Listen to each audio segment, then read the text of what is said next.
सभी सौंप दो प्यारे प्रभु को, सभी सरल हो जाएगा। सब सौंप दो प्यारे प्रभु को, सभी सरल हो जाएगा। चिंता सभी मिट जाएगी और मन विमल हो जाएगा। सभी सौंप दो प्यार। ओम शांति।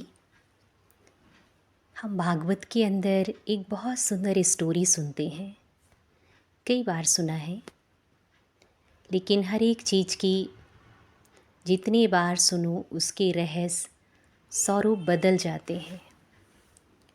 जैसे दिखाते हैं सुदामा के जीवन में बहुत परिस्थितियाँ हैं। जैसी हमारी मन की स्थिति होती है वैसे ही हम चीज़ों को देखते हैं, समझते हैं, जीवन में धारण करते हैं। ज्ञान तो एक ही होता है, लेकिन उसे समझने का तरीका हर एक का अपना अपना होता है। जैसे हम मार्केट में जाते हैं, कितनी चीज़ें होती हैं, लेकिन उसमें से हम कुछ ही चीज़ पसंद करके लेकर आते हैं। ऐसे ज्ञान भी अथाह है, कमी नहीं है, लेकिन उसमें से हम क्या ग्रहण करते हैं, वेरी इम्पॉर्टेंट ये है। हम सभी जीवन में अच्छा करना चाहते हैं, आगे बढ़ना चाहते हैं, खुश रहना चाहते हैं, सुकून की ज़िंदगी चाहते हैं। उसके लिए अनेक प्रयास करते रहते हैं। आज हम एक छोटी सी स्टोरी सुनेंगे। सुदामा को भगवान से प्यार बहुत है, बहुत प्यार है। जीवन में संघर्ष भी बहुत है, बहुत संघर्ष करता है, लेकिन संघर्ष करते हुए भी भगवान की प्रार्थना, चिंतन, पूजा वो दिल से करता है। उसके जीवन में इतनी परिस्थितियाँ आती हैं, ना भोजन है, ना रहने को घर है, ना खाने को खाना है, और ना ही पहनने के लिए वस्त्र है। एक दिन उसकी वाइफ कहती है कि आपका मित्र इतना बड़ा महाराज है, 20 महाराजन है, आप उससे कुछ मदद क्यों नहीं ले लेते हो, ताकि हमारे घर की स्थितियाँ कुछ ठीक हो जाए। तो उसे मन में एक संकोच आता है, वो इतना बड़ा है, भगवान है, महाराज है, मित्र भी है, लेकिन मैं उससे कैसे सहयोग मांगूं, क्या बोलूं, कहाँ वो, कहाँ मैं। लेकिन फिर भी उसके बहुत कहने के बाद वो एक दिन जाता है, और वो भी 3 मुट्ठी चावल लेकर जाता है। जब वो 3 मुट्ठी चावल लेकर जाता है और कुछ खाया भी नहीं है, इतनी परीक्षाएं उसके जीवन में आती हैं, उसे चक्कर भी आने लग जाता है। एक दिन रात भी रुकता है, नींद भी नहीं आती है। फिर भगवान भी परीक्षा लेता है, कहता है भूख लगी है, अभी रास्ता बड़ा लंबा है, तुम थक जाओगे, गिर जाओगे, कुछ हो जाएगा, इसलिए इस चावल को खा लो। लेकिन वो नहीं खाता है, उसे बचा कर के रखता है, और जैसे तैसे अपना रास्ता मंजिल तय करके जब वो वहाँ पहुँचता है तो लोग उसे भिखारी समझते हैं। और जब वो कहता है कि श्री कृष्ण मेरा मित्र है, तो लोग कहते हैं ये हंसी उड़ा रहा है, ये कहाँ भिखारी, गरीब, और कहाँ वो 20 महाराजन। महाराज, ये कैसे हो सकता है। लेकिन जैसे ही श्री कृष्ण को ये बात पता चलती है तो कहते हैं नंगे पैर भगवान दौड़ते दौड़ते सुदामा के लिए आता है। जैसे कहते हैं मीरा श्री कृष्ण के प्रेम में पागल थी। ऐसे श्री कृष्ण ने सुदामा से मिलने के लिए भाव विभोर होकर आगे पीछे आइट साइड कुछ नहीं देखता है और दौड़ते दौड़ते पूछते पूछते जाता है और जैसे ही सुदामा उसे मिलता है गले से लगा लेता है और अपने साथ में राजमहल में लाकर उसके चरण धोता है, उसके पैर से कांटे भी निकालता है, उसकी बहुत सेवा सत्कार करता है। ये दृश्य देखकर सुदामा सब कुछ भूल जाता है कि मेरा भाग्य और मेरा मित्र इतना महान होते हुए भी मेरी इतनी सेवा कर रहा है। तो सुदामा की कहानी से हमें क्या प्रेरणा मिलती है? उसके जो तीन मुट्ठी चावल जो लेकर जाता है उसे वो छुपा कर के रखता है।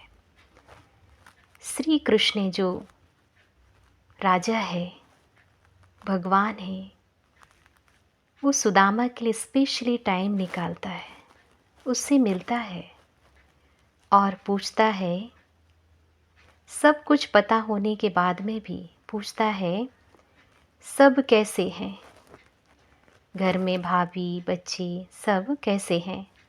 जैसे हम आपस में मिलते हैं तो पूछते हैं सब कैसे हैं, घर में ठीक है, कोई प्रॉब्लम तो नहीं है। अगर हमारे जीवन में कोई प्रॉब्लम हो और हमारे परिचित या हमारे मित्र संबंधी इतने संपन्न हो, भरपूर हो, पद पोस्ट पर हो, तो हम अपने घर की सारी व्यथा, सारी तकलीफ़ें हम उन्हें सुना देते हैं। सुनाते सुनाते आँख भर आती है, कई बार तो आँखों से आंसू भी निकल आते हैं, बहुत ज़्यादा इमोशनल हो जाते हैं। लेकिन जब सुदामा को श्री कृष्ण जी ने पूछा कि सब कैसे हैं, तो सुदामा ने एक बहुत सुंदर जवाब दिया। इसे हम सब ने कई बार सुना होगा। और वो सुंदर जवाब क्या था? इतना पूछने के बाद एक ही शब्द था, सब कुशल मंगल है, सब कुशल मंगल है। और वो सुंदर जवाब क्या था जो सुदामा ने दिया? सब कुशल मंगल है, सब कुशल मंगल है। फिर श्री कृष्ण जी वापस अपने राज कारोबार में व्यस्त हो जाते हैं। फिर से टाइम निकाल कर स्पेशली सुदामा से पुनः मिलते हैं।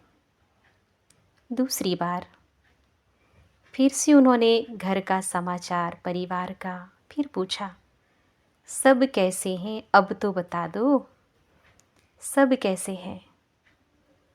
सुदामा का वही जवाब था, सब कुशल मंगल है, सब कुशल मंगल है। उसके आगे कुछ नहीं। फिर वापस बिजी हो गए अपने कारोबार में, राज कारोबार में। फिर तीसरी बार श्री कृष्ण जी फिर आते हैं सुदामा के पास और वही प्रश्न पूछा कि सब कैसे, अब तो सुनाओ, परिवार में, घर में सब कैसे हैं, क्या हाल चाल है, कुछ तो बताओ अपने बारे में, परिवार के बारे में, घर के बारे में। लेकिन सुदामा ने पुनः एक ही जवाब दिया और वो जवाब था, सब कुशल मंगल है। और जैसे ही सुदामा ने कहा सब कुशल मंगल है, ये तीसरी बार था। कहते हैं परमात्मा त्रिलोकीनाथ त्रिकालदर्शी है, त्रिनेत्री है, तीनों कालों को जानने वाला है, तीनों लोकों को जानने वाला है। और जैसे ही 3 बार सुदामा का जो जवाब सुना, सब कुशल मंगल है, सब कुशल मंगल है, सब कुशल मंगल है, तो क्या हो गया? तथास्तु। सब कुशल मंगल ही हो गया, वरदान मिल गए। तो जब हम अपने जीवन में पॉजिटिव रहते हैं, प्रॉब्लम्स तो सबके लाइफ में हैं, लेकिन जब हम पॉजिटिव रहते हैं तो परमात्मा की अपने आप हमें दुआएं मिलती है, वरदान मिल जाता है, सिद्धि भी मिलती है।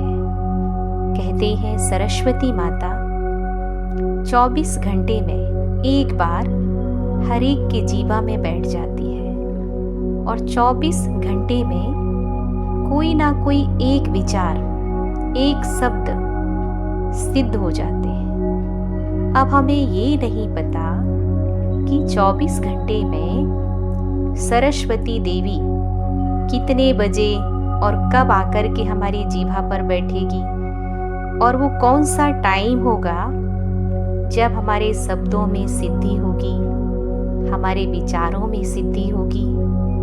तो क्यों ना अगर हम अपने विचारों पर ध्यान देना शुरू करें तो वो जो सिद्धि है वो हमारे लिए एक गोल्डन चांस, वरदान बन जाएगा। लेकिन हम दिन भर कोई ना कोई नकारात्मक विचारों में, चिंता में, टेंशन में, परिवार की, घर की कई तरह की ऐसी प्रॉब्लम्स हैं जिनका ना चाहते भी हम चिंतन करते रहते हैं, सोचते रहते हैं, किसी न किसी विचारों में डूबे रहते हैं और हमें ये नहीं पता सरस्वती माता कब कितने बजे आने वाली है, और उसी समय तथास्तु हो जाता है। इसलिए हमें अपने विचारों पर ध्यान देना चाहिए। तो परमात्मा को त्रिकालदर्शी, त्रिनेत्री कहते हैं। फिर सुदामा को दिखाया, उसे 3 वरदान तो मिल गए और उन्होंने इतनी प्रॉब्लम्स होती भी प्रॉब्लम नहीं सुनाया भगवान को, लेकिन क्या सुनाया? शुभ समाचार, सब कुशल मंगल है। लेकिन हम दिन भर कितनी प्रॉब्लम सुनाते भगवान को, मनुष्य आत्माओं को, मित्र संबंधियों को। तो जितनी ज़्यादा हम समस्याओं का, दुखों का चिंतन करते जाते हैं वो उतना ही ज़्यादा बढ़ते भी जाते हैं, क्योंकि जितना जो रिपीटेशन होगा वो हमारे दिलो दिमाग में रिपीट हो के रिकॉर्ड होता जाता है। इसलिए अगर हम अपने जीवन को सुंदर बनाना चाहते हैं तो हमें छोटी छोटी बातों पर ध्यान देना चाहिए।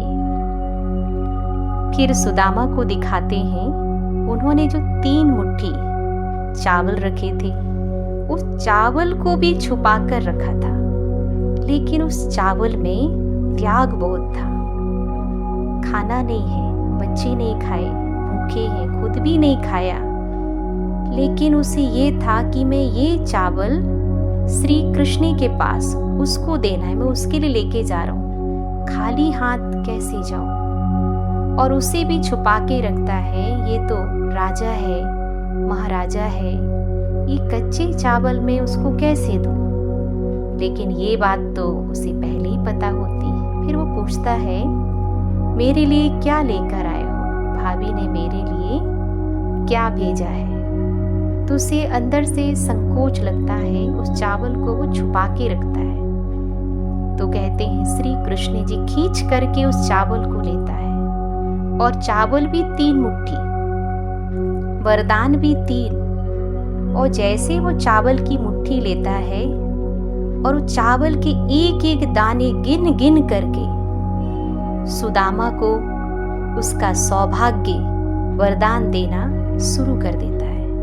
कहते हैं 3 मुट्ठी चावल में तीनों लोक नापने लग जाता है। तब रुक्मणी जी उन्हें रोकती हैं और 1 मुट्ठी चावल जो उन्होंने कहते कुछ दाने लिए, उसका भी उन्हें ऋण चुकाना पड़ता है। तो भगवान का दिल इतना बड़ा है, इतना बड़ा है कि वो छोटी सी चीज का भी इतना बड़ा फल देता है। तो उस फल का क्यों उसे इतना फल मिला? सुदामा का पुण्य इतना था कि उसके पुण्य से, उसके त्याग से उसका घर सुंदर तो बना ही, संपन्नता तो आ ही गई उसके जीवन में, लेकिन सुदामा के पुण्य से पूरा गांव स्वर्ग बन गया।